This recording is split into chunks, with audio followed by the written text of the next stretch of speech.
Prema, FOMC meeting இருக்குல்ல, இதை base பண்ணி தான் நெக்ஸ்ட் இயர் எக்கனாமி எப்படி இருக்க போகுது, இன்ட்ரெஸ்ட் ரேட் குறைப்பாங்களா, இதை பற்றின விஷயம்லாம் தெரியும்ல. ஆமாம், இப்போ நம்ம லாஸ்ட் வீடியோவே பார்த்தோம். அதாவது நவம்பருக்கான இன்ஃப்ளேஷன் ரேட் வந்துருந்துச்சு.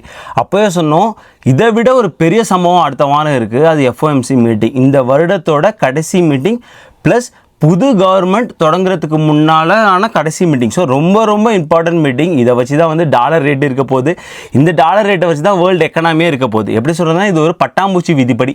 இங்கே சேஞ்ச் பண்ணக்கூடிய ஒரு சின்ன சேஞ்சஸ், இந்த எஃப்ஓஎம்சி மீட்டிங்கில் எடுக்கக்கூடிய இன்ட்ரெஸ்ட் ரேட் கட்டுங்கிற சின்ன சேஞ்சஸ் ஒரு உலக பொருளாதாரத்தையே ஆட்டி படைக்கக்கூடிய ஒரு விஷயமா இருக்க போகுது. சரி, அது என்னன்னு பார்ப்போம். என்ன நடக்க போகுது இந்த மீட்டிங்கில், என்ன எக்ஸ்பெக்டேஷன், குறைப்பாங்களா இல்லை குறைக்காததுக்கு சாத்தியக்கூறுகள் என்னென்ன இருக்குது, 2025 எப்படி இருக்க போகுது, ரைட், ப்ளஸ் மார்கேஜ் ரேட்டு, இந்த மாதிரி நிறைய விஷயங்கள் பார்க்க போகிறோம். ரொம்ப ரொம்ப ரொம்ப யூஸ்ஃபுல்லாக பல விஷயங்கள் இந்த வீடியோவில் உங்களுக்கு தெரிய வரும். ஏகான்ஸ் ஆப்பை பற்றி நம்ம முதல்ல இருந்தே சொல்லிட்டு வந்துட்டு இருக்கோம். நான் இன்வெஸ்ட் பண்ண ஆரம்பிச்சது அதோட ப்ராக்ரஸ் வந்து கொடுத்துட்டு இருக்கேன். இப்போ பார்த்தீங்கன்னா வந்து 22% அதில் வந்து ரிட்டர்ன் இருக்கு. நம்ம வந்து இதை மேனேஜ் பண்ண வேணாம், அவங்களே மேனேஜ் பண்ணிப்பாங்க. அதுக்காக நம்ம சப்ஸ்கிரிப்ஷன் ஃபீ கொடுக்குறோம். சிம்பிள் பட் யூஸ்ஃபுல் இன்வெஸ்ட் பண்ண நான் நினைக்கிறேன். சப்போஸ் நீங்க அதை ட்ரை பண்ணா உங்களுக்கு ரிவார்ட்ஸ் இருக்கு. அதோட லிங்க் வந்து டிஸ்கிரிப்ஷன்லயும் பின்ட் கமெண்ட்ஸ்ல இருக்கு. ட்ரை பண்ணுங்க. Hey guys, welcome back to our channel. வணக்கம் நண்பர்களே, நான் உங்க பிரேம் பேசுறேன். நான் உங்க ஆர்த்தி பேசுறேன். பிரேமா, இந்த மீட்டிங் வந்து செவ்வாய்க்கிழமையும் புதன்கிழமையும் தான் நடக்கும்ல. ஆனா புதன்கிழமை தான் அந்த ஃபெட் ரேட் கம்மி பண்றாங்களா என்னன்னு தெரியும்ல. கரெக்ட். ஸோ இந்த வீடியோ நாங்கள் அப்லோட் பண்ணும்போது செவ்வாய்க்கிழமை அப்லோட் பண்ணுவோம். இது வந்து திங்கக்கிழமை நைட்டு எடுக்கிறோம்.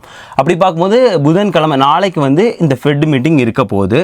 புதன்கிழமை 2 மணிக்கு வந்து அவங்க அஃபிஷியலாக அனௌன்ஸ் பண்ணுவாங்க இன்ட்ரெஸ்ட் ரேட்டுக்கு என்ன வந்து அவங்க முடிவு எடுத்திருக்காங்க. ஸோ இப்போ வந்து மார்க்கெட்டோட பெரும்பாலான பேரோட எக்ஸ்பெக்டேஷன் என்ன இருக்குன்னா 25 பேஸ் பாயிண்ட்ஸ் குறைப்பாங்க. ஸோ அதுதான் இருக்க போகுது அப்படின்னு வச்சுப்போமே. ஆனால் 2 மணி அந்த மீட்டிங்கோட பெரிய சம்பவம் எங்கே நடக்க போகுதுன்னா 2:30 மணிக்கு தான் நடக்க போகுது. ஏன்னா 2:30 மணிக்கு தான் வந்து ஃபெட் சேர்மன் ஜெரோமி பாவல் அவர்கள் வந்து செய்தியாளர்களை சந்திப்பாங்க. இப்போவே வந்து ரூம் போட்டு யோசிப்பாங்க, என்னென்ன கேள்வி கேட்கலாம், எப்படிலாம் மடக்கலாம். ஏன்னா வந்து ட்ரம்ப் வரதுக்கு முன்னாடி கடைசி மீட்டிங், ப்ளஸ் ட்ரம்ப்புக்குமே ஜெரோமி பாவலுக்குமே ஆகாது. ஸோ ட்ரம்ப் வந்த பிறகு இவர் இந்த பதவியில் நீடிப்பாரான்னு தெரியாது. இப்போது ரீசெண்டாக கொஞ்சம் இன்ஃப்ளேஷன் அதிகமாக இருக்குது. இதற்கு காரணமும் ஃபெட்டை தான் எல்லாருமே குறை சொல்கிறாங்க. அதற்கு காரணம் என்ன சொல்கிறாங்க, செப்டம்பர் மாதம் எதிர்பார்த்ததை விட அதிகமாக ரேட் கட் பண்ணதுனால அதுலேருந்து பார்த்தீங்கன்னா 2.4, அதாவது நான் ஓவராலாக சிபிஐ சொல்கிறேன், 2.4 இருந்துச்சு. அதன் பிறகு 2.6 ஆனிச்சு அக்டோபரில். இப்போ பார்த்தா 2.7. ஸோ அந்த ஒரு கிராஃப் ஏறுறதுக்கு காரணம் இவர் தான் அப்படின்னு யாரையோ ஒரு ஆள் ப்ளேம் பண்ணணும்னு ஃபெட்டை ப்ளேம் பண்ணிக்கிட்டு இருக்காங்கன்னு வச்சுப்போமே. ஏன்னா இது வந்து கிராஜுவலாக நடக்கிறது தான். ஆனால் எங்கேருந்தோ, அதாவது நம்ம பார்த்தோம் 2022 மத்தியெலாம் வந்து 9 போயிருந்தது. அங்கேருந்து வந்து இவ்வளோ தூரம் கொண்டு வந்திருக்காங்க. 11 முறை வந்து இன்ட்ரெஸ்ட் ரேட் ஏற்றுனாங்க. இதை வந்து கட்டுப்படுத்த தான் 11 முறை இன்ட்ரெஸ்ட் ரேட் ஏற்றுனாங்க. ஸோ இந்த மாதிரி நிறையா விஷயங்கள் நடக்க போகுது. இது எல்லாமே புதன்கிழமை 2:30 மணிக்கு ரொம்ப சுவாரஸ்யமாக இருக்க போகுது. நிறையா விஷயங்கள் நம்ம 2025 எப்படி இருக்க போகுது, நிறையா விஷயங்கள் நமக்கு வந்து தெரிய வரும். நீங்கள் சொல்கிறது பார்த்தா கண்டிப்பாக குறைக்க சான்ஸ் இருக்கும். ஆமாம், சிஎம்இ ஃபெட் வாட்ச் டூல் நீங்கள் பார்த்தாலும் தெரியும். நான் போன வீடியோவில் சொல்லியிருந்தேன். ஸோ அதில் 99%, இந்த வீடியோ எடுக்கும்போது 99% மேலான மக்கள் வந்து இப்போ இருக்கக்கூடிய, அதாவது 450லேருந்து 475 பேஸ் பாயிண்ட்ஸ் இருக்கக்கூடியது 25 பேஸ் பாயிண்ட்ஸ் குறைச்சி 425லேருந்து 450 பேஸ் பாயிண்ட்ஸ் வைப்பாங்க. 4.25% to 4.5 அப்படிங்கிற ஃபெடரல் இன்ட்ரெஸ்ட் ரேட்டு வரும் அப்படின்னு கணிச்சிருக்காங்க. ஸோ அதுதான் நடக்க போகுது. ஆனால் 2:30 மணிக்கு தான் என்ன நடக்க போகுதுன்னு யாருக்குமே தெரியாது. பிரேமா, எதனால் வந்து இன்ஃப்ளேஷன் குறையவே மாட்டுது? எந்த காம்பனன்ட் அதிகமாக இருக்குது? ஆமாம், நம்ம ஓவரால் சிபிஐ அப்படின்னு பார்க்கும்போது நம்ம ஃபுட்டுங்கிறது வந்து பெரிய வெயிட்டேஜ் இருந்துகிட்டே இருக்குது. அதுக்கு ஏதாவது டேட்டா இருக்குது? நம்ம ஸ்க்ரீனில் பார்ப்போம். இந்த ஸ்க்ரீனில் பார்க்குறது இல்லையா, இது வந்து ஃபெட்டோட அஃபிஷியல் சைட் தான், ஜிஓஇ சைட் தான். இதில் வந்து எல்லாமே கொடுத்துருப்பாங்க. ஸோ இது ரொம்ப யூஸ்ஃபுல்லான ஒரு இன்ஃபர்மேஷன். ஏன்னா வந்து நமக்கு நிறைய விஷயங்கள் வந்து தெரிய வரும். இதில் நிறைய டேட்டா வந்து கொடுத்துருக்காங்க, உங்கள் ஸ்க்ரீன்லேயே பார்க்குறீங்க. நான் முன்னாடி சொன்ன மாதிரி வந்து இன்ஃப்ளேஷன் வந்து ரீஜனுக்கு ரீஜன் வேரிப்படும். அதாவது வந்து வெஸ்ட்டில் வந்து சுமாராக போனால் நம்ம ஓவரால் இன்ஃப்ளேஷன் தான் பார்க்குறோம் இல்லையா, அந்த மாதிரி இதில் கொடுத்துருப்பாங்க. நீங்கள் அந்த டேட்டா பார்த்துக்கலாம். இப்போ சப்போஸ் நீங்கள் வந்து மிட்வெஸ்ட்டில் இருக்கீங்க. ஸோ மிட்வெஸ்ட்டில் எப்படி இருக்குது அப்படின்னு பார்க்கும்போது, மிட்வெஸ்ட்டில் நான் முன்னாடி சொன்ன மாதிரி ஜூன் 2021 ரொம்ப அதிகமாக இருந்துச்சு. 9.5% பார்க்குறீங்க. ஸோ இது மிட்வெஸ்ட் மட்டும் காட்டுறேன். ஸோ அப்படி பார்க்கும்போது இப்போ 2.6 அப்படின்னு வந்திருக்காங்க இல்லையா, 2.6 நவம்பர் வந்து வந்திருக்காங்க. இதுவே நம்ம வெஸ்ட்டில் எப்படி இருக்குன்னு பார்ப்போம். ஜூனில் தான் வந்து ரொம்ப டாப்பில் போனாங்க. ஈவன் வந்து பரவாயில்ல, ஜூனில் வந்து நம்ம மிட்வெஸ்ட் காட்டிலுமே இவங்க நல்லா பர்ஃபார்ம் பண்ணியிருக்காங்க. பட் ரீசெண்ட் டைம்ஸாக பார்க்கும்போது வந்து 2.4 ஓகே டீசெண்டாக வந்து பர்ஃபார்ம் பண்ணுறாங்க. ஸோ இந்த மாதிரி வந்து ஒவ்வொரு ரீஜியனுக்குமான இன்ஃப்ளேஷன் வேரி ஆகுது.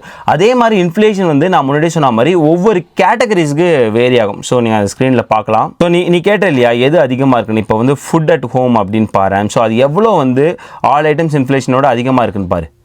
ஸோ 13.5% போச்சு. நம்ம வந்து ஆகஸ்ட் 2022 ரொம்ப உங்களோட பில்லெல்லாம் பார்த்தாலே தெரியும். அதுதான் வந்து பீக்கில் போச்சு.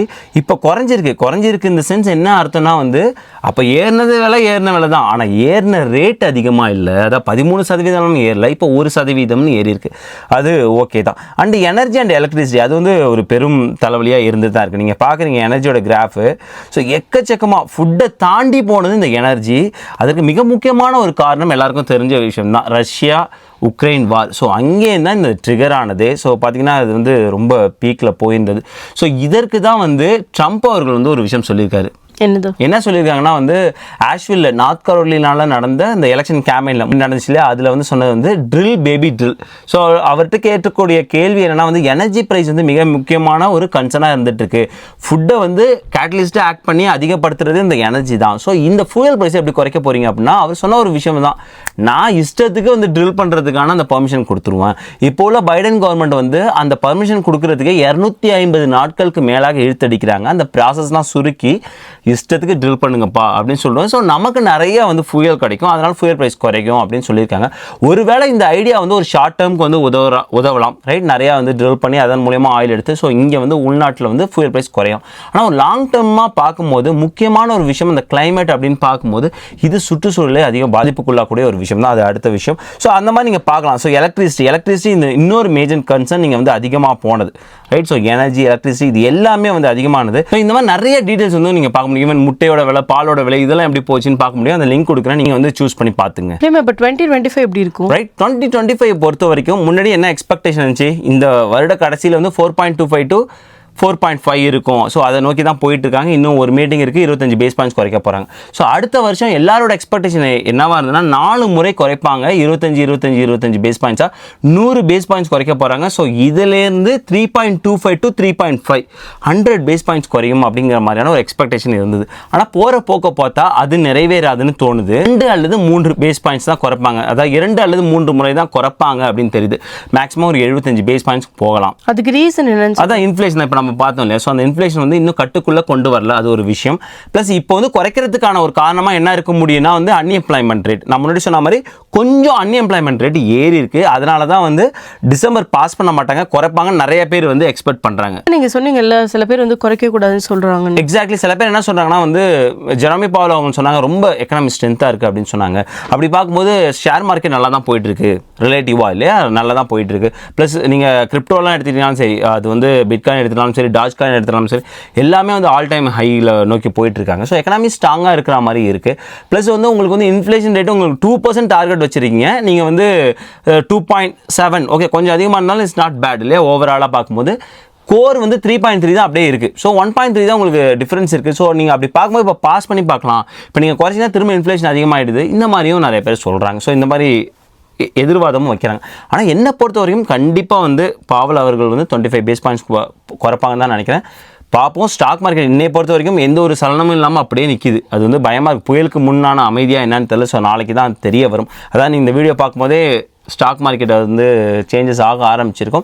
அண்ட் வெனஸ்டே வந்து ஒரு பெருமளவு சேஞ்சஸ் எதிர்பார்க்கலாம். மார்கேஜ் ரேட் குறைய சான்ஸ் இருக்கு, கண்டிப்பாக குறையும். ஸோ மார்கேஜ் ரேட் இப்போ வந்து 6.6 இருக்குன்னு நினைக்கிறேன். ஸோ 30 இயர் ஃபிக்ஸ் சொல்கிறேன். ஸோ இது வந்து இங்கேருந்து வந்து குறைய வாய்ப்பு இருக்குது. டிசம்பர் வந்து அவங்க ப்ரைஸ் சேஞ்ச் பண்ணும்போது ஜனவரி, நான் முன்னாடி வீடியோ சொன்ன மாதிரி ஜனவரி மாதம் மார்கேஜ் ரேட்டு குறைஞ்சி ப்ளஸ் வின்டர்னால நிறைய பேர் வந்து ஒரு வேளை வீடு வாங்காமல் இருந்தாங்கன்னா அது ஒரு நல்ல சான்ஸாக இருக்கும். நம்ம நிறைய வீடியோவில் பார்த்துருக்கோம், இன்னும் கூட வீடியோ பார்க்கலாம். இந்த ஹவுசிங் மார்க்கெட்லாம் இன்னும் பூம் ஆகிட்டு இருக்குது. ஸோ சரியான சந்தர்ப்பமாக இருக்கக்கூடும் அப்படின்னு. ஸோ மார்கேஜ் ரேட் மட்டும் இல்லாத கிரெடிட் கார்டோட அந்த ஏபிஆர் சொல்கிறோம் இல்லையா, ஸோ அதுவாக இருக்கட்டும், இல்லை காரோட இன்ட்ரெஸ்ட் ரேட், இந்த மாதிரி எல்லா விஷயமும் வந்து குறைய வாய்ப்பு இருக்குது. ஸோ அதான் சொல்கிறேன், இதை வச்சு தான் நிறைய விஷயங்கள் இருக்குது. ஸோ நம்ம வாங்கக்கூடிய கடனாக இருக்கலாம், இல்லை சிறு சிறு தொழில்களுக்கு வாங்கக்கூடிய கடன், அது ரொம்ப முக்கியம். ஸ்மால் பிஸ்னஸ் இல்லை பெரிய பிஸ்னஸ் எல்லாருமே வந்து இதை வச்சு தான் வெயிட் பண்ணிக்கிட்டு இருக்காங்க. ஸோ அதனால தான் சொல்கிறேன், 25 பேஸ் பாயிண்ட்ஸ் குறையும் போது அது வந்து எக்கனாமியை வந்து ஒரு குட்டாக வந்து ரியாக்ட் பண்ண வைக்கும். பட் எதிர்வாதமும் வைக்கிறாங்க, இது வந்து இன்ஃப்ளேஷனை அதிகப்படுத்தக்கூடாது அப்படின்னு. சரி, பொறுத்திருந்து பார்ப்போம். ஸோ இந்த வீடியோ வந்திருக்கும் போதே உங்களுக்கு வந்து ஒரு ஐடியா இருக்கும். வெனஸ்டே வந்து பாவல் அவர்கள் என்ன சொல்றாங்கன்னு வச்சு நம்ம அடுத்த வீடியோ பார்ப்போம். ஐ ஹோப் உங்களுக்கு இந்த வீடியோ யூஸ்ஃபுல்லா இருந்து நினைக்கிறேன். மறக்காம நம்மளோட சேனல் லைக் பண்ணுங்க, ஷேர் பண்ணுங்க, சப்ஸ்கிரைப் பண்ணுங்க. மறக்காம அந்த பெல் ஐகானை தட்டி விட்டு போங்க. தேங்க்ஸ் ஃபார் வாட்சிங் திஸ் வீடியோ ஃப்ரெண்ட்ஸ்.